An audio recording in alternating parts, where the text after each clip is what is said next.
Coaching సెంటర్కి వచ్చినప్పుడు sir మా డ్రీమ్ సార్ ఎలాగైనా మేము ఫస్ట్ అటెంప్ట్లోనే కొట్టాలి ఇట్లా చెప్తూ ఉంటారు. Instant popularity, instant glory, instant recognition కోరుకునే వాళ్ళు ఎక్కువ మంది వస్తే అలా వచ్చినప్పుడు అంతే తొందరగా డిసప్పాయింట్ అయిపోతారు. సివిల్ సర్వీసెస్ అనేది నాకు ఒక కిరీటం కాదు, ఒక బాధ్యత, ఒక రెస్పాన్సిబిలిటీ.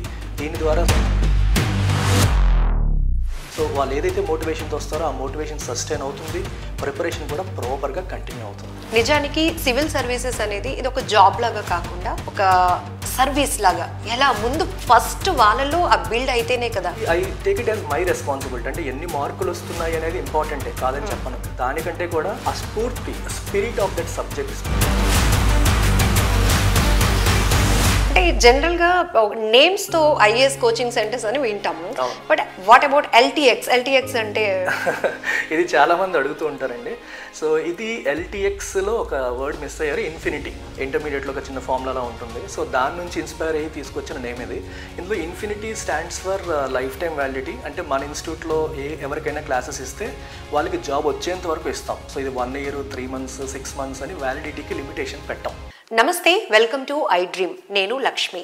ఐఏఎస్ కావాలనేది చాలా మందికి ఒక బిగ్ డ్రీమ్, బలమైన కోరిక. ఇన్ఫర్మేషన్ యుగంలో ఒక సాధారణ విద్యార్థి నుండి సివిల్ సర్వెంట్ వరకు చేరుకునే ఈ ప్రయాణంలో మార్గదర్శకంగా నిలుస్తున్నాయి చాలా కోచింగ్ అకాడమీలు. అయితే వందలాది మందికి ఒక మంచి వే చూపిస్తూ సమాజంలో కూడా ఒక మంచి మార్పును తీసుకొస్తున్న LTX IAS coaching academy founder Suresh garu మనతో పాటు ఉన్నారు. నమస్తే సార్, వెల్కమ్ అండి. నమస్తే లక్ష్మి. అంటే ఈరోజు మన ఇంటర్వ్యూలో సిలబస్ ఓరియంటెడ్గా కాకుండా అసలు ఏంటి, ప్రతి ఒక్కరూ మీ కోచింగ్ సెంటర్స్కి వచ్చినప్పుడు ఇది మాకు ఒక డ్రీమ్ అనే చెప్తారు, కానీ వాళ్ళలో ఆ బలమైన కాంక్ష కానీ ప్రేరణ ఎలా ఉండాలి, ఇవి డిస్కస్ చేద్దాం. ఓకే అండి. ఎస్, డెఫినెట్గా. అంటే చాలా మందిలో కోచింగ్ సెంటర్కి వచ్చినప్పుడు సార్ మా డ్రీమ్ సార్ ఎలాగైనా మేము ఫస్ట్ అటెంప్ట్లోనే కొట్టాలి ఇట్లా చెప్తూ ఉంటారు, కానీ ఆ డ్రీమ్ని ఒక డిజైన్ చేసుకునే విషయంలో కూడా వాళ్ళలో ఎలా ఉండాలి అంటారు ఆ ఇన్స్పిరేషన్?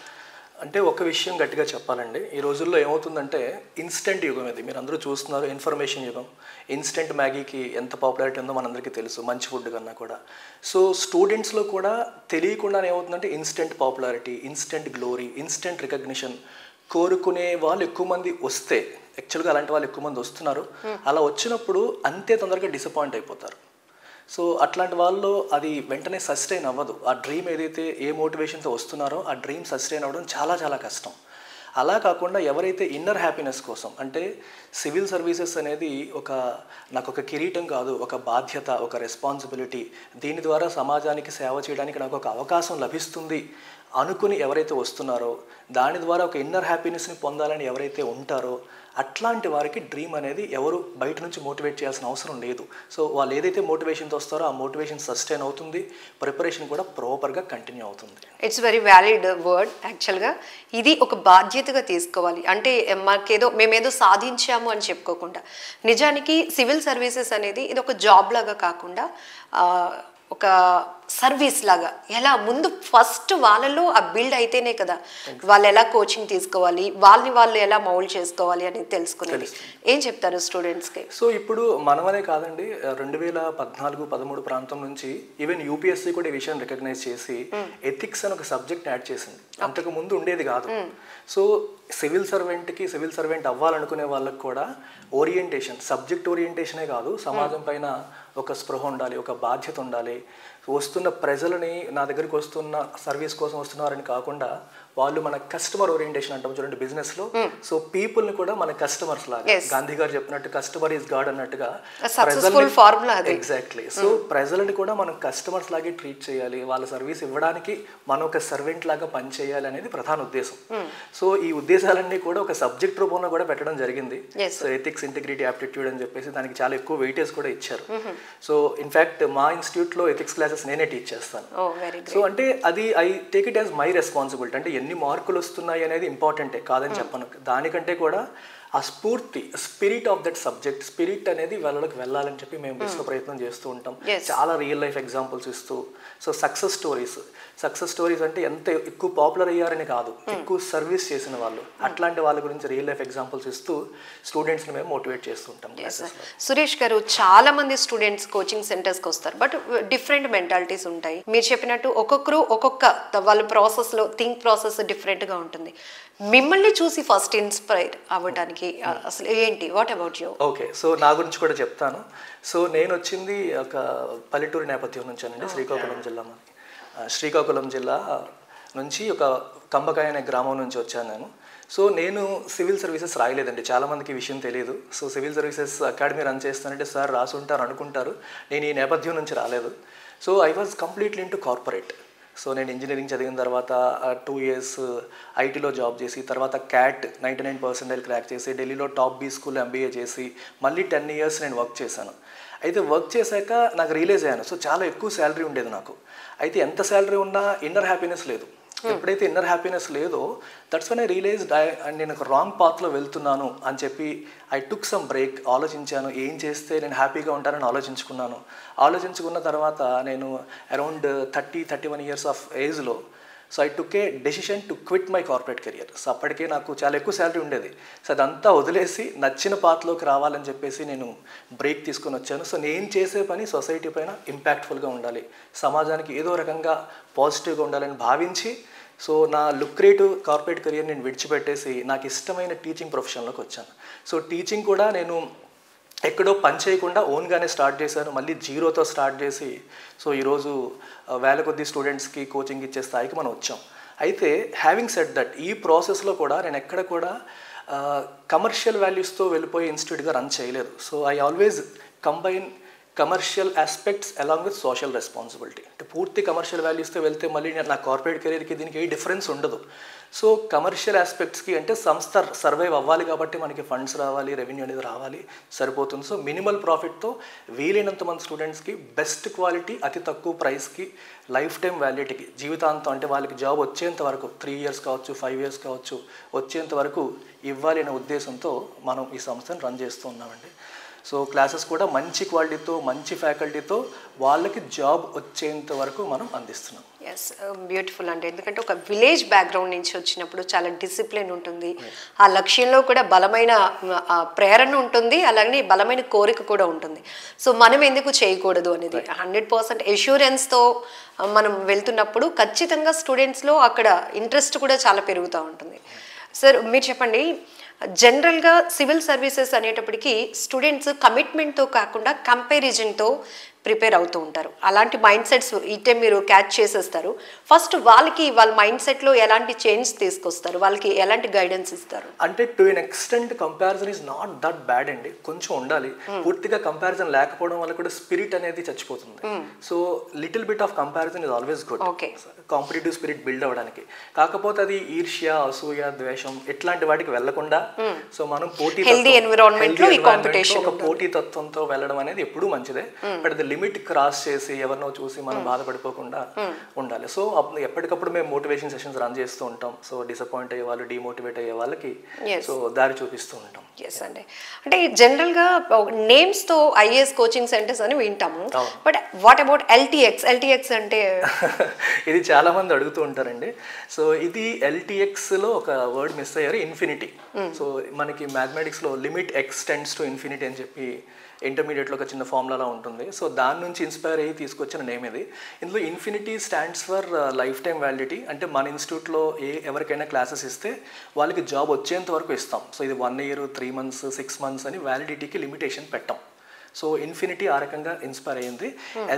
అనదర్ ఆస్పెక్ట్ ఏంటంటే మనకి ఆ లిమిట్ ఎక్స్టెండ్స్ టు ఇన్ఫినిటీలో ఎక్స్ అనేది స్టూడెంట్ నా డెఫినేషన్లో. సో ఇన్ఫినిటీ అనేది తన ఇన్ఫైనైట్ పొటెన్షియల్. సో ప్రతి ఒక్కరు కూడా వాళ్ళ ఇన్ఫైనైట్ పొటెన్షియల్ని రియలైజ్ అయ్యే క్రమంలో అడుగులు వేయాలి. ఆ అడుగులు వేసే క్రమంలో మేము వాళ్ళకి సపోర్టివ్గా ఉండాలి. ఇది ఓవరాల్గా theme of that LTX. So generation upgrade అవుతోంది, పాత తరానికి కొత్త తరానికి ఈ సివిల్ సర్వీసెస్కి సంబంధించి ఆ మీనింగ్ ఏమైనా కొంచెం మారుతా వస్తుందా? దానికి సంబంధించి అకాడమీల యొక్క పాత్ర ఏంటి? ఒక్క విషయం అంటే ఇది information age. So digital age. So ఏం చేసినా వెంటనే తెలిసిపోతుంది. ఒకప్పుడు ఒక సివిల్ సర్వెంట్ ఎంతో కష్టపడినా సరే అది ప్రజల్లోకి రావడానికి కూడా టైం పట్టేది. సో ఇప్పుడు ఇన్స్టెంట్ పాపులారిటీ, ఒక చిన్న పని చేసినా సరే ఇమీడియట్గా న్యూస్ హెడ్లైన్స్లోకి వస్తుంది, సోషల్ మీడియాలోకి వచ్చేస్తుంది. సో ఇన్స్టెంట్గా పాపులర్ అయిపోయి ఒక ఆపర్చునిటీలాగా కనిపిస్తుంది. జనరల్గా మీరు సివిల్ సర్వెంట్స్ కోచింగ్ సెంటర్స్కి కూడా ఎంక్వైరీస్ ఎక్కువగా ఎప్పుడు వస్తాయో తెలుసా అండి? రిజల్ట్స్ వచ్చేటప్పుడు. ఎప్పుడైతే రిజల్ట్స్ వస్తాయో వాళ్ళ పేర్లు హెడ్లైన్స్లో రావడం, న్యూస్ పేపర్స్లో రావడం, సో అది ఇన్స్టెంట్గా గ్రాటిఫికేషన్, ఒక రకమైన ఉత్సాహాన్ని కలిగిస్తుంది. సో నేను ఇప్పుడు అబ్జర్వ్ చేస్తుంది అదే. ఒకప్పటికి ఇప్పటికీ డిఫరెన్స్ ఏంటంటే ఈ హీరో వర్షిప్ అని బాగా పెరిగిపోయింది. సో సివిల్ సర్వెంట్స్ని హీరోస్ లాగా చూస్తాం అందరమని. సో స్టూడెంట్స్ కూడా మమ్మల్ని కూడా అలా వర్షిప్ చేయాలి అనే ఆస్పెక్ట్ లోపల బాగా బిల్డ్ అవుతుంది. అందువల్ల more and more people are coming into this.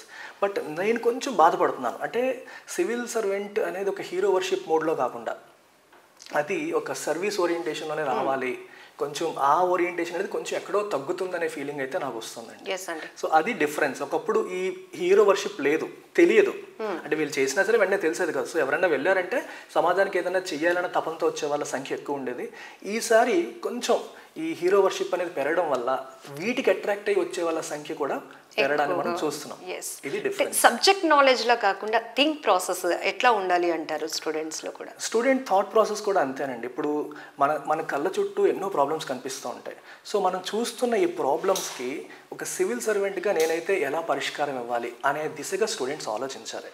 So civil services అనేది నాకు ఒక ఉద్యోగం, ఒక గౌరవం, రికగ్నిషన్. సో పెద్ద కారు, నా వెనకాల ఎంతమంది ఉంటారు అనే రకంగా కాకుండా సమాజంలో మనం రోజు చూసే సమస్యలకి పరిష్కారాన్ని చూపగలిగే ఒక అత్యున్నత అవకాశంగా మనం చూడాలి. ఆ రకంగా స్టూడెంట్స్ ఎప్పుడైతే చూడడం మొదలు పెడతారో ఖచ్చితంగా సమాజంలో మార్పులు కూడా అదే రకంగా వస్తాయండి. సో LTX కోచింగ్లో ఫస్ట్ అటెంప్ట్కే ఫెయిల్ అయ్యి నెక్స్ట్ సక్సెస్ అయిన స్టోరీస్ ఏమైనా ఉన్నాయా, లేకపోతే ఫస్ట్ అటెంప్ట్కే సక్సెస్ రేట్ ఉందా? అంటే ఇప్పటికి సివిల్ సర్వీసెస్లో మనకి ఇంకా సక్సెస్ రాలేదండి. బట్ గ్రూప్ 1లో మాకు తెలంగాణ గ్రూప్ 1లో ఇద్దరు ర్యాంక్ సాధించారు. అందులో ఇద్దరు గురించి కూడా మీకు చెప్పాలి. సో ఒక అబ్బాయి మన 2021లో మన దగ్గర జాయిన్ అయ్యాడు. 2021లో LTX మీకు చెప్పాను కదండి, లైఫ్ టైం వ్యాలిడిటీ ఇస్తుంది. సో 21లో జాయిన్ అయిన అబ్బాయికి 25కి ఈ రోజుకి కూడా మనం సపోర్ట్ చేస్తూనే ఉన్నాం. సో తన బేసిక్స్ నుంచి, ఫౌండేషన్ నుంచి, ఆన్సర్ రైటింగ్ స్కిల్స్ వరకు ప్రతి దాంట్లో కూడా సపోర్ట్ చేస్తూ వచ్చాం. అబ్బాయి లాస్ట్ టైం గ్రూప్ 1లో జస్ట్ మిస్ అయ్యాడు, ఈసారి సాధించాడు. సో తెలంగాణలో 111 ర్యాంక్ వచ్చింది తనకి. అలాగే ఇంకో అమ్మాయి తన ఐటీలో పనిచేసేది, సాఫ్ట్వేర్ ఇంజనీర్గా పనిచేస్తూ మన క్లాసెస్ చూసి జాయిన్ అయ్యి జాబ్ క్విట్ చేసి 4 years నుంచి కష్టపడుతుంది. తను కూడా 400sలో ర్యాంక్ వచ్చింది ఈసారి. తనకి కూడా ఏదో ఒక పోస్టింగ్ అయితే ఖచ్చితంగా వస్తుంది. సో IASకి వచ్చేసరికి వీఆర్ వెయిటింగ్, ఇంకా వెయిట్ చేసాం. ఎందుకంటే వీఆర్ కంపారిటివ్గా న్యూ ఇన్స్టిట్యూషన్. 2020లో కోవిడ్ టైంలో మనం లాంచ్ చేసాం. సో బట్ రైట్ ట్రాక్లో ఉన్నాం. గ్రేట్. సో తెలుగు సబ్జెక్ట్ ఉన్న వాళ్ళకి, అంటే తెలుగు మీడియం స్టూడెంట్స్కి కొంచెం ఈ సివిల్ సర్వీసెస్ ప్రిపరేషన్ అనేది కొంచెం టఫ్గా అనిపిస్తుంది, కొంచెం దూరం అని కూడా అనుకోవచ్చు. ఏం చెప్తారు, వాళ్ళలో కాన్ఫిడెన్స్ ఎలా బిల్డ్ చేసుకోవచ్చు? మంచి క్వశ్చన్ అడిగారండి. యాక్చువల్గా సివిల్ సర్వీసెస్కి వచ్చేసరికి ప్రధానంగా తెలుగులో చదువుకున్న స్టూడెంట్స్ కావచ్చు, మన ఆంధ్ర తెలంగాణ వాళ్ళు కావచ్చు, వీళ్ళకి సబ్జెక్ట్ నాలెడ్జ్ బాగా ఉన్నప్పటికీ, కాంప్రహెన్షన్ స్కిల్స్ బాగా ఉన్నప్పటికీ ఇంగ్లీష్ అనేది ఒక ప్రధాన అవరోధకంగా ఉండిపోతుంది. సో ఈ దిశగా నేను 2020లో అడుగులు వేశాను. LTX క్లాసెస్ తెలుగు రాష్ట్రాల్లో మొట్టమొదటిసారి కంప్లీట్గా బైలింగ్వల్ విధానంలో టీచింగ్ చేయడం మొదలుపెట్టిందండి. సో మనం ఇచ్చే నోట్స్ ఇంగ్లీష్లో ఉంటుంది, టెస్ట్ పేపర్స్ అన్ని ఇంగ్లీష్లోనే ఉంటాయి, మనం వాడే టర్మ్స్ కూడా ఇంగ్లీష్లోనే ఉంటాయి. కానీ ఎక్స్ప్లెయిన్ చేసేటప్పుడు మేము తెలుగులో చెప్తాం. సో తెలుగులో చెప్పడం వల్ల స్టూడెంట్కి సబ్జెక్ట్ అనేది బాగా లోపలికి వెళ్తుంది.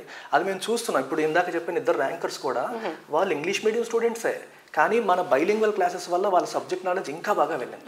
సో సబ్జెక్ట్ లోతుగా వెళ్ళడానికి బైలింగ్వల్ విధానం, అంటే తెలుగుని వాడడం, కమ్యూనికేషన్ టూల్గా వాడడం అనేది చాలా వరకు హెల్ప్ అవుతుంది. సో తెలుగు మీడియం స్టూడెంట్లు కానీ, ఇంగ్లీష్ అంత స్ట్రాంగ్ కానీ స్టూడెంట్స్ కూడా మన ఇన్స్టిట్యూట్లోకి వస్తే మాత్రం బైలింగ్వల్లో వెళ్తాయి క్లాసెస్ అన్ని కూడా. వాళ్ళకి అర్థమయ్యే భాషలో నేటివ్ ఎగ్జాంపుల్స్తో మనం క్లాసెస్ చెప్తాం, రియల్ లైఫ్ ఎగ్జాంపుల్స్తో. సో సబ్జెక్ట్ నాలెడ్జ్ అనేది చాలా బాగా వెళ్తుంది. సో ఫస్ట్ ఈ స్టూడెంట్స్ మాత్రం ఇన్సెక్యూర్డ్గా ఉంటారు. వాళ్ళు ఎంత ప్రిపేర్ అయినప్పటికీ కూడా ఇంకా మనం క్యాచ్ చేయగలుగుతామా లేదా అని. సో ఫస్ట్ వాళ్ళకి ఒక రకమైన ధైర్యం కూడా ఇవ్వాల్సి ఉంటుంది. ఆ భయం పోతుందండి, ఇమీడియట్గా పోతుంది. ఎందుకంటే ఇంగ్లీష్ అనే భయమే సగం ఆపేస్తుంది. సో ఎప్పుడైతే మనకి సబ్జెక్ట్ బైలింగ్వల్లో వెళ్తుందో, వాళ్ళకి అర్థమయ్యే భాషలోకి వచ్చేస్తుందో, వాళ్ళకి కాన్ఫిడెన్స్ వచ్చేస్తుంది. లేకపోతే సబ్జెక్ట్ అర్థం చేసుకునే ఎబిలిటీ ఉన్నప్పటికీ ఇంగ్లీష్ క్యాచ్ చేయలేక సఫర్ అయ్యే స్టూడెంట్స్ సంఖ్య చాలా ఎక్కువ ఉంది మనకి. ఆ ప్రాబ్లం అనేది మన దగ్గర సార్టెడ్. సార్ ఒక విషయం చెప్పండి, సివిల్ సర్వెంట్ కావాలనేది కొంతమందికి ఇండివిజువల్గానే అదొక డ్రీమ్గా ఉంటుంది, కొంతమందికి పేరెంట్స్ యొక్క డ్రీమ్ అవుతుంది. ఈ స్టూడెంట్స్కి ఆ స్టూడెంట్స్కి డిఫరెన్స్ ఏంటి? అది పేరెంట్స్ యొక్క ఆకాంక్ష అయితే పిల్లలు ఎలా ఉంటారు, పిల్లల్లో కోరిక అయితే కనుక వాళ్ళు ఎట్లా ఉంటారు? ఓకే, ఇక్కడ 2 థింగ్స్ అండి. పిల్లల్లోనే కోరిక ఉందనుకోండి, మనం ఇంకా మాట్లాడక్కర్లేదు, వాళ్ళని ఎవరు మోటివేట్ చేయక్కర్లేదు, వాళ్ళు మోటివేట్ చేసుకుంటారు. పేరెంట్స్కి డ్రీము కాబట్టి వీళ్ళు ప్రిపరేషన్ స్టార్ట్ చేశాననే స్టూడెంట్స్ కూడా ఉంటారు. కాకపోతే వీళ్ళలో కూడా వాళ్ళ పేరెంట్స్ మీద ఉన్న అపారమైన ప్రేమ వాళ్ళు ముందుకు నడిపిస్తుంది. అంటే ఇండివిజువల్గా వాళ్ళకి అది లేకపోయినప్పటికీ, ఆ క్షణానికి లేకపోయినప్పటికీ కూడా పేరెంట్స్ మా అమ్మ కలను నేను నిజం చెయ్యాలి అన్న కోరికతో వెళ్ళే వాళ్ళు ఉంటారు. ఫర్ ఎగ్జాంపుల్ మన అమ్మోకి తీసుకుంటే, అమ్మోక్ కన్నా వాళ్ళ mother dreamt of it. And in fact ఆవిడ ఐఏఎస్కి అప్పట్లో ఇంటర్వ్యూ వరకు వెళ్ళారు. సో తను సాధించలేకపోయింది, తన కొడుకు సాధించాలని చెప్పి బలంగా నమ్మింది ఆవిడ. సో ఎందుకంటే తను జాయిన్ చేసినప్పటి నుంచి ఇప్పటి వరకు నేను ఎన్నోసార్లు ఇంటరాక్ట్ అయ్యాను తనతో. సో ఆ తల్లి కళ నిజం చేయడం కోసం అబ్బాయి చేస్తున్న పోరాటం కూడా స్ఫూర్తిదాయకంగానే చెప్పాలి. అంటే పేరెంట్స్కి డ్రీమ్ ఉంది కదా, సో వీళ్ళకి ఇష్టం లేదని కాదు, పేరెంట్స్ మీద ప్రేమతో వాళ్ళు స్టార్ట్ చేస్తారు. Over a period of time ఈ జర్నీలో వాళ్ళకు కూడా ఆ ప్యాషన్ అనేది బిల్డ్ అవుతుంది. ఎస్, ఈ మధ్య కాలంలో చూస్తున్నాం కొన్ని ఇన్సిడెంట్స్. ఎడ్యుకేషన్ని అదొక బాధ్యతగా లేకపోతే భవిష్యత్తుకి ఒక మార్గంగా కాకుండా స్ట్రెస్గా తీసుకుంటున్నారు కొంతమంది స్టూడెంట్స్. ఏం చెప్తారు మీరు? సో అదేనండి, స్ట్రెస్ ఎక్కడి నుంచి వస్తుందంటే ఫెయిల్ అయిపోతున్నాము అన్న ఫీలింగ్ ఎక్కువగా ఉండడం వల్ల వస్తుంది. నేను ఎప్పుడు ఒకటే చెప్తాను, ఫెయిల్యూర్ అనేది ఒక స్టెప్పింగ్ స్టోన్. మనకు తెలిసిందే, failure is a stepping stone to success. So ఎవరినైనా మీరు తీసుకోండి, ఇప్పుడు సక్సెస్ అయిన ప్రతి క్యాండిడేట్ కూడా ఫెయిల్ అయిన వాడే. అయితే వాళ్ళు ఫెయిల్యూర్స్ని చూసే విధానం వేరుంటుంది. మనం ఫెయిల్ అయ్యేటప్పుడు ఈ ఫెయిల్యూర్ నుంచి నేను ఏం నేర్చుకోవచ్చు అనే ఆస్పెక్ట్లో మనం దృష్టి పెడితే ఈజీగా వాటి నుంచి మనం పాఠాలు నేర్చుకొని చేసిన తప్పుల్ని రిపీట్ చేయకుండా ముందుకెళ్తాం. కొందరు ఏంటంటే అదే పనిగా ఫెయిల్ అయిపోయాను అనే దాన్ని ఎమోషనల్గా తీసుకుంటారు. అది ఎమోషనల్గా తీసుకోవడం వల్ల స్ట్రెస్కి గురవుతారు. అలాంటప్పుడు ఒక మెంటర్ గైడెన్స్ అనేది అవసరం. అలాంటప్పుడే మేము స్టెప్ ఇన్ అవుతాం, వాళ్ళకి సరైన ట్రాక్లో పెడతాం, ఫెయిల్యూర్ని చూడాల్సిన విధానాన్ని. అంటే ఫెయిల్యూర్ని కూడా ఒక లెసన్ లా తీసుకుంటేనే సక్సెస్ వైపు వెళ్ళగలుగుతాం. అందులో డౌట్ ఏమీ లేదు. ఫెయిల్యూర్ నుంచి మనం ఎన్ని లెసన్స్ నేర్చుకుంటేనే అంత తొందరగా సక్సెస్ వస్తుంది. ఫెయిల్యూర్ని స్ట్రెస్గా తీసుకుంటే ఇంకా అక్కడే ఆగిపోతాం. ఎల్టీఎక్స్ నుంచి సురేష్ గారు, మీరు ఇస్తున్నటువంటి అష్యూరెన్స్ ఏంటి పిల్లలకి? సో ఎల్టీఎక్స్ నుంచి స్టూడెంట్స్కి మేము ఇచ్చే అష్యూరెన్స్ ఏంటంటే సింపుల్ థింగ్ అండి. మీరు ఎల్టీఎక్స్లో జాయిన్ అయితే మీకు ఉద్యోగం వచ్చేంత వరకు ఎల్టీఎక్స్ రెస్పాన్సిబిలిటీ తీసుకుంటుంది. అంటే ఈ రోజుల్లో ఎక్కడన్నా సరే వెళ్తే మనకి కోచింగ్ క్లాసెస్ అంటే చాలా ఎక్స్పెన్సివ్, 1,50,000 2,00,000 అయిపోతుంది యూపీఎస్సీకి. మన ఇన్స్టిట్యూట్లో 60,000 రూపీస్కి లైఫ్ టైం వ్యాలిడిటీ, అంటే మీకు జాబ్ వచ్చేంత వరకు అందిస్తున్నాం. రెండవది, ఈ 60,000 కూడా ఒకేసారి కట్టలేని స్టూడెంట్స్ ఎంతోమంది. అందుకు నెలకి 5,000 రూపాయలు పే చేసుకునే అవకాశాన్ని క్రెడిట్ కార్డులు డెబిట్ కార్డులు అడగకుండా కేవలం ఫోన్పే ద్వారా చేసుకునే అవకాశాన్ని కూడా మనం కల్పిస్తాం. చాలా కంఫర్ట్నెస్ ఇస్తుంది, చాలా కంఫర్ట్ ఉంటుంది. ఒకవేళ 5,000 కట్టిన తర్వాత క్లాసెస్ నచ్చకపోతే వాళ్ళు ఆపేసుకునే ఛాన్స్ కూడా ఉంటుంది. జనరల్గా ఏంటంటే 1,50,000 కట్టేస్తారు, అక్కడ ఇన్స్టిట్యూట్లో క్లాసులు నచ్చలేదు అనుకోండి, మొత్తం పోయినట్టే డబ్బు. అక్కడ ఎల్టీఎక్స్లో ఆ పరిస్థితి రాదు. ఒకవేళ నిజంగా నచ్చని సిచ్యువేషన్ ఉన్నా సరే వాళ్ళకి 5,000తో పోతుంది. కానీ ఈ రోజు వరకు క్లాసెస్ బాగాలేవు అని మానేసిన స్టూడెంట్స్ లేరండి. ఎందుకంటే మేము అంత సర్వీస్ ఇస్తాము, అంత ఓరియంటేషన్ ఇస్తాం. అండ్ మోస్ట్ ఇంపార్టెంట్లీ ఎవరైతే లాంగ్వేజ్ ఇష్యూస్తో ఉంటారో, ఇంగ్లీష్ అంటే కొంచెం భయం ఉంటారో, అట్లాంటి వాళ్ళకి మంది మంచి ప్లాట్ఫామ్ అవుతుంది. ఎందుకంటే మనం బైలింగ్వల్ విధానంలో టీచ్ చేస్తాము. అండ్ రెండవది, ఫౌండేషన్ లేని వాళ్ళు, అస్సలు ఏ ఫౌండేషన్ లేకుండా డైరెక్ట్గా వచ్చే వాళ్ళు ఉంటారండి. అట్లాంటి వాళ్ళు కూడా బేసిక్స్ నుంచి ఫౌండేషన్ లెవెల్ నుంచి మనం వాళ్ళకి ఒక్కొక్కటి చెప్పుకుంటూ వెళ్ళడం జరుగుతుంది. And most importantly answer writing, civils అంటేనే ఆన్సర్ రైటింగ్ అండి. సో డే 1 నుంచి ఆన్సర్ రైటింగ్ ప్రాక్టీస్ చేయిస్తాం. ప్రాక్టీస్ చేయించే ఫ్యాకల్టీ కూడా వెల్ క్వాలిఫైడ్, 3 times యూపీఎస్సీ ఇంటర్వ్యూకి వెళ్ళిన ఫ్యాకల్టీ మనకి టీచ్ చేస్తున్నారు, ఆన్సర్ రైటింగ్ నేర్పిస్తున్నారు వీళ్ళందరికీ కూడా. ఒక డౌట్ ఉందండి, కోచింగ్ సెంటర్స్ కొన్ని అడ్వర్టైజ్మెంట్స్లో 10th ఇంటర్ బేస్డ్ కోచింగ్ అంటారు కదా, ఎక్కడ ఎప్పుడు పిల్లలు ఇంట్రెస్ట్ తీసుకోవాలి అంటారు? నా వరకు అడిగితే గ్రాడ్యుయేషన్ మొదటి నుంచి స్టార్ట్ చేస్తే బెటర్ అండి. ఇంటర్మీడియట్ అనేది మేబీ టూ ఎర్లీ అని నాకు అనిపిస్తుంది. కొంచెం మెచ్యూరిటీ కూడా రావాలి స్టూడెంట్కి. గ్రాడ్యుయేషన్ చేస్తున్నప్పుడే, డిగ్రీ కానీ ఇంజనీరింగ్ చేస్తున్నప్పుడే రోజుకి ఒక 1 hour, అంతకంటే అవసరం లేదండి. ఒక 1 hour న్యూస్ పేపర్కి, ఒక 1 hour బేసిక్ ప్రిపరేషన్కి మనం కేటాయిస్తే స్లోగా గ్రాడ్యుయేషన్ అయ్యే టైంకి ఓవరాల్గా ఒక అవగాహన వచ్చేస్తుంది. సో గ్రాడ్యుయేషన్ అవ్వగానే వాళ్ళు పిక్ చేసుకుంటారు. మీకు ఒక చిన్న ఎగ్జాంపుల్ అండి, ఒక అమ్మాయి శ్రీజ అని, తను తిరుపతి అమ్మాయి, ఇంటర్మీడియట్ అవ్వగానే వాళ్ళ మదర్ నా క్లాసెస్ ఫాలో అవుతారు.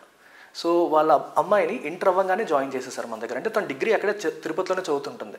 కానీ మన ఇన్స్టిట్యూట్లో మనం ఇస్తున్న లైఫ్ టైం వ్యాలిడిటీని యూజ్ చేసుకొని డిగ్రీ ఫస్ట్ ఇయర్లోనే తను మన దగ్గర జాయిన్ చేశారు. తనది ఇప్పుడు అయిపోయింది. సో డిగ్రీలో కూడా తను యూనివర్సిటీ ఫస్ట్ వచ్చింది అమ్మాయి. సో ఆ అమ్మాయి ఈ 3 yearsలో మెజారిటీ సిలబస్ అంతా ఫినిష్ చేసేసుకుంది. సో మేబీ నెక్స్ట్ 2 to 3 yearsలో తన నుంచి మనం ర్యాంక్ ఎక్స్పెక్ట్ చేయొచ్చు. సో ఇట్లా ఎర్లీగా స్టార్ట్ చేయడం వల్ల వాళ్ళకి చాలా టైం అనేది సేవ్ అవుతుందండి. మరీ ఎర్లీ అవసరం లేదు, degree first year should be good enough. Great sir, very valid information from you. Thank you. Thank you Lakshmi గారు.